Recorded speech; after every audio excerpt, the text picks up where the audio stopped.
Long ago in America, long before any fabricated ideas of Christopher Columbus, existed a people in North America that built every city out of brick and eventually disappeared, vanished. What appears to have been an abandonment of every major city in not only North America, but the entire realm. We see evidence like this. They begin to force one to ask questions. Why are there arched window wells buried everywhere? Entire levels underground. This is not how you build. Why are so many windows blocked up? In the earliest photos that we see, these buildings do not appear to have been built in the 1800s, as we are told. This world and everything in it tells a story, and I invite you today in discovering our true history. I'm going to start out this video by asking anyone with Twitter or X to tag Elon Musk. Will he dare look at NASA? I could tell they were getting a little nervous, stealing trillions to essentially do nothing. Perhaps their hairspray budget is high. The never-ending lies and the depriving of truth and resources to the masses to serve their agenda. Personally, I'm not waiting for anyone to hand me the truth on a platter. I think we've done just fine discovering our true history on our own, just by simply observing what we can see and touch all around us. They can make up all kinds of stories. They can't hide all the evidence. So I thank you for being here this week. I love you all. God bless and welcome.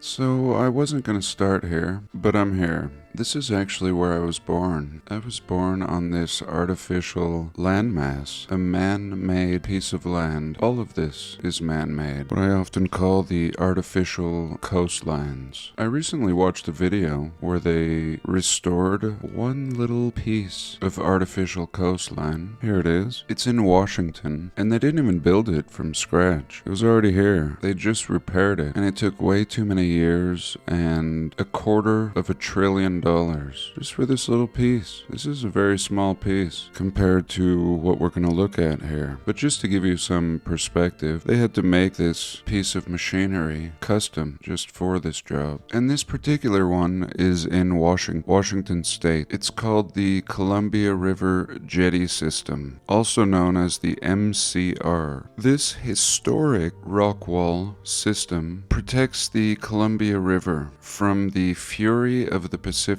Ocean. Put out this year, you can see here 2 million views, and people are all excited. Ooh, a little $250 billion chunk of land. Again, we can see it. It's just a little pinner compared to what we're looking at here. I mean, the whole damn eastern seaboard has these artificial coastlines. We see them up here in New York, Long Beach, and it just goes on forever. Can you imagine the cost? In what time period are we talking about? There is no story for these. That would be much more impressive than, again, this little strip. And it was so ridiculous. I mean, they'd numbered each one of these rocks and placed them in a specific way. Just overly complicated for something that is not as complicated as this. What the hell is this? Who and when did somebody construct basically a artificial break, an island, to protect the mainland? Here we can see more of it down here. Continues. I mean, if this thing cost $250 million plus, and like I said, way too many years, what of all of this? And some of it not even really seeming necessary. And there's more to this. We're just warming up. Just in case you've never seen these before. Something I've discussed throughout the history of my channel. And again, I'm born on this this island, Atlantic City. We had an apartment somewhere around here. As a child, I went to this Lucy the elephant, and I used to sit and look out at the water. I think it was this side somewhere. But anyway, very fascinating, and no history for all of this. I mean, clearly, we can all agree this is artificial, and not really celebrated. Not as celebrated as this. I mean, you can just drive a vehicle up here. These ones you can live on. And there's so much to share today. Let me try to stay on point. We're going to start here. Recently, I've been discussing the old infrastructure in these cities. In disrepair. It actually started here on Manhattan Island, and I was looking at old maps and drawings or sketches, and it was clear that this was a wastewater treatment area. We had this fortage here that they're now calling Castle Clinton National Monument, and what I see is a waste treatment facility here. Now they're calling it a monument. We can actually see some ruins here poking out in these trees, and this thing is called Battery Park. As I proposed, this would have been many different points, wastewater treatment points, everything running downhill and giving the ability to recapture the water, and I propose they're dispersing it throughout this park. This is like a drain field.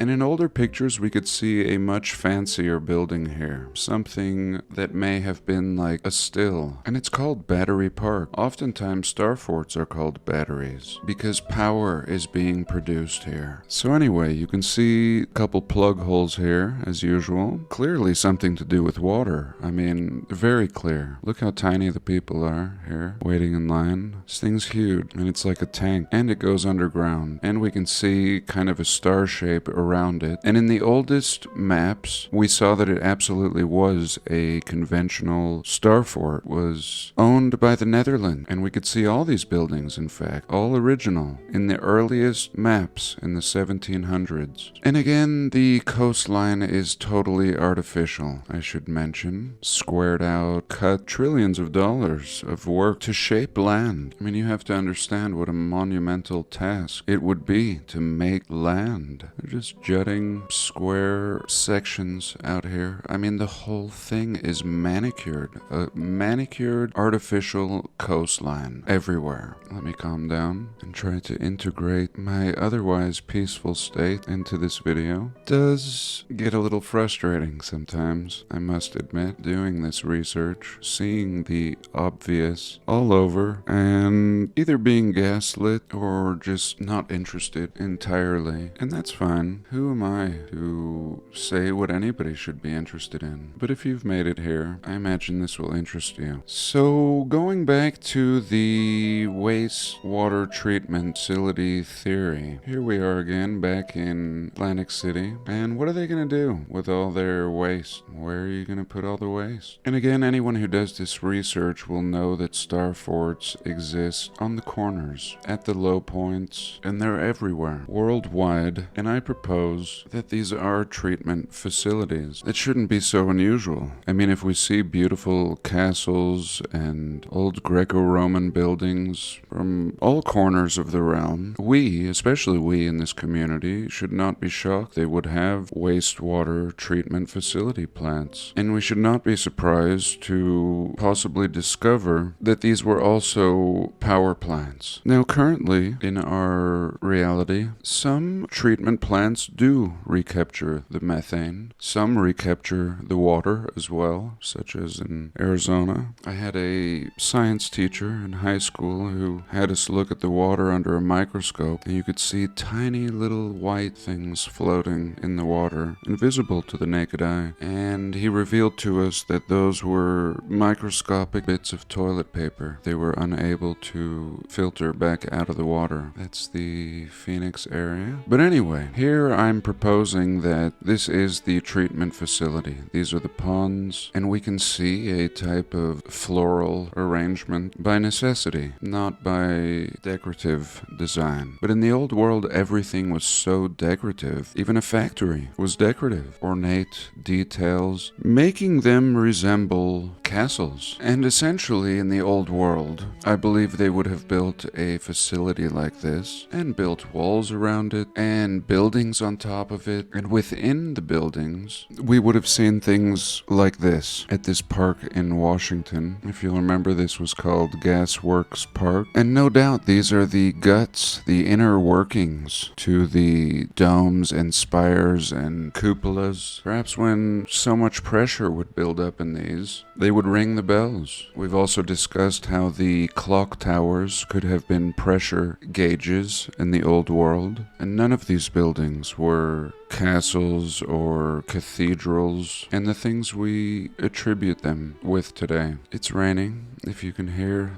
the rain on my metal roof. But anyway, I discovered this shortly after I proposed the theory that star forts may have been wastewater treatment facilities. You can even see how they've built a fence or a wall around it, and by default it's having a star shape, although everything we do will be cheap and right to the point. But we can see a bunch of other facilities around here, showing that there's much more to these treatment plants. Here we can see some sort of towerage, really interesting. And no doubt this is on an old site, because nothing is new and original. And that brings me to my next point. So let's take a quick pause. Okay, next point. This is turning out to be quite a different video than I had planned, but whatever. So we've discussed the artificial coastlines and the cost of building just a tiny, stupid little version of one. We've also discussed these water treatment plants, and we can begin looking for them everywhere now, even where we don't think that there are star forts. But right now I want to look at this little piece of land. So really fascinating. Again, I was born here, and in between the mainland and this artificial island is a bunch of other strange islands with strange patterns that almost look like neighborhoods that look absolutely man-made. Now, a lot of these are national parks, preserved wilderness areas, and I've always thought these look absolutely artificial. Like this was once cities, and for whatever reason they have been completely turned into marshy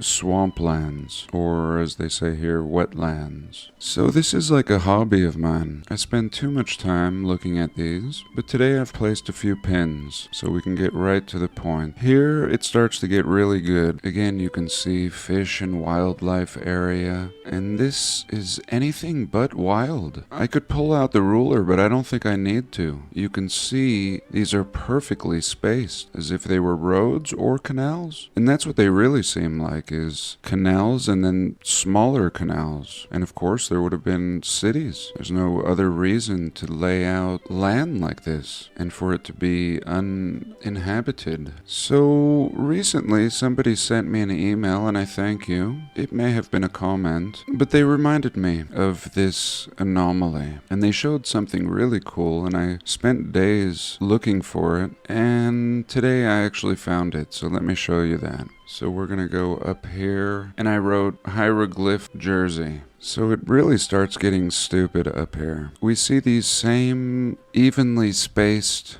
what seem like neighborhoods or roads. Then we start to see these patterns, and the person in the video proposed that they were some kind of writing or hieroglyphs. And I don't know about that, but it really was interesting that the pattern seems to change and does almost seem like some sort of language. A hieroglyph would be a fair way to put it, but I'm just not sure. But otherwise, I can't make any sense of it. I mean, when we see a grid pattern, well, it seems like a neighborhood, but when we start getting markings like this, I would love to hear your thoughts. I have no idea. But what I am certain of is this is not natural. This is anything but natural. And even here, I'll show you my next pin. we see what appears to be wastewater treatment facilities now in ruins. And here is that pin. So even further north, let me zoom out and show you where we went. So here were the hieroglyphs down here. Here's Atlantic City down here.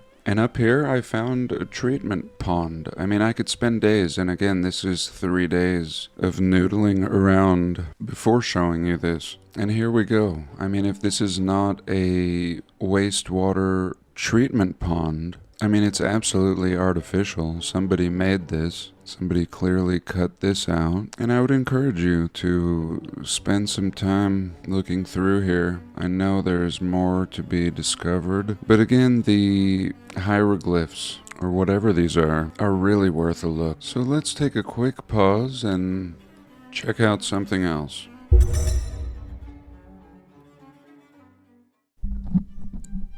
Okay, next part. I'm torn. Do I talk about Salt Lake City? Do I share this showcase of photos that was recently shared with me? Or do we discuss this tower some more? I think we'll look at the photos that were shared with me. It's been days since I looked at the file. It was shared by Prince Kaloum.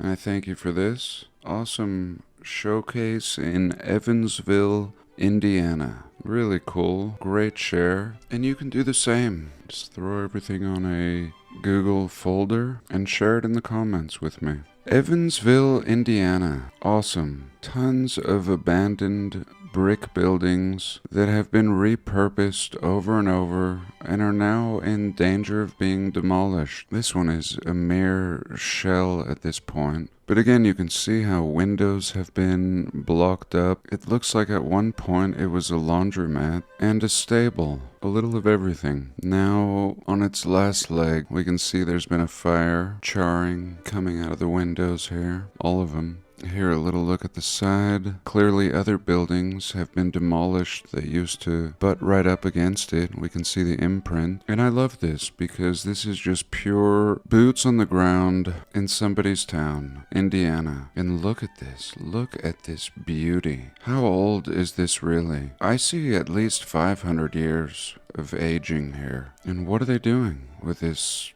whole top half? It looks like they're renting out some spaces down here. This thing has been completely bricked up, every window. All of these may have been windows at one point. Can you imagine how beautiful this building would have been in its glory? Giant smokestack back here. Looks like it had facading at one point. A time where detail mattered. Here we can see another direct view of it. Really good resolution. Look at this brick, just one building. Look at this city back here. All brick over here as well. I thought this was really good. These are the kinds of things that are very personal and dear to us. We're not going to find examples like this readily by searching the internet. This is boots on the ground gold. And here we go. You can see that whole city was paved with bricks. And here we go. Probably getting ready to put concrete over it. We can see that's what they're doing. Somebody is salvaging a pallet of these beauties, appreciating. And you can see that it goes right under the asphalt here. Here's a little look at what looks like a courthouse. Super beautiful, whatever it is. I mean, this is too beautiful to call governmental. Too much frivolous details. Here we see some queen with a crown. Look at all of this beauty. And then a castle across the street. Blocks like I find out in the Utah desert. Same block, sometimes called Richardsonian, Romanesque. Here we go, a castle just paired with this in Indiana. Is this the Indiana that you think of? And this is the old Indiana. How about here? Big brick building with some Greco-Roman flares on 4th Street. And we can see how they've facaded over this brick, just kind of beautifying this corner. And this is something that still needs to be explained in our research, because we see two different eras before what I hypothesize is the beginning of our era. Two different eras. Whole brick world, and then another era of repurposing repurposement, a facading era, facading the old brick, and then there's our era. And our era doesn't do anything nice. Just utilizes everything as it is, or demolish it and build cheaper, newer buildings in their place. So I think we're gonna pick this one up in the next video. Too much awesomeness in this showcase, and I don't want to hastily move through it. I'd like to give it the time it deserves. So I think for this week, that's all I've got. I thank you for joining me.